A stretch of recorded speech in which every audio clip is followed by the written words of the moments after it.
You talked about Obama there, and he said, and I quote, did what we did with Iran, quote, without firing a shot, unquote. And just a few days ago, you have American President Donald Trump, where he, in the context of Iran, he said, I can't imitate him, but he said something like, there's another beautiful armada floating towards Iran right now, and so we will see. I hope they make a deal, unquote. How are these styles contrasting? What do you make of what's happening right now as we speak with the American policy towards Iran? Yeah, if you're going to commit to an economic pressure campaign, to sanctions, you need to have an attainable goal. The track record, for instance, of sanctions accomplishing regime change is very poor. My own view with sanctions against Iran is one of the virtues of the initial strategy that was put in place by George W. Bush and that was really seen through to its conclusion by Barack Obama was that the sanctions were narrowly targeted at Iran's nuclear program. There was a realization that you weren't going to use sanctions to change the Iranian regime.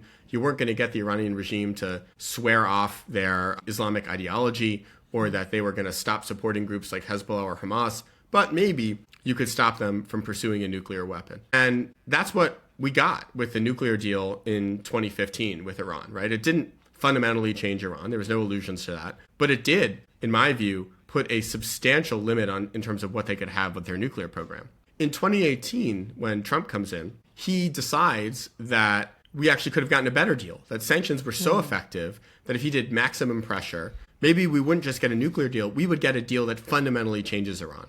And that was the bet he made in 2018 when he pulls out of the nuclear deal and it starts his maximum pressure strategy. Well, we all know what happened. Iran's economy did suffer yet again, although not as bad as it did during the Obama administration. But what did they do on the nuclear side? They restarted their nuclear program.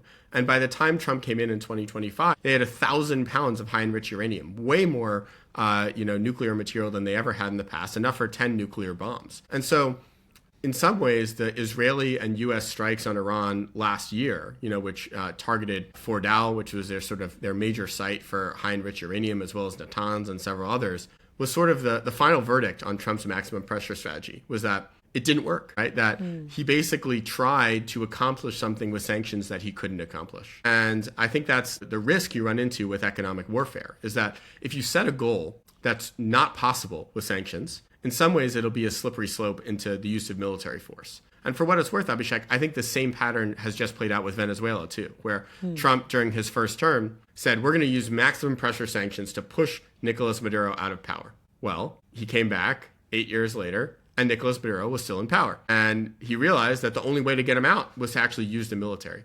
And so I do worry that if you're not pragmatic and realistic about your goals for economic warfare, you wind up fighting more real wars.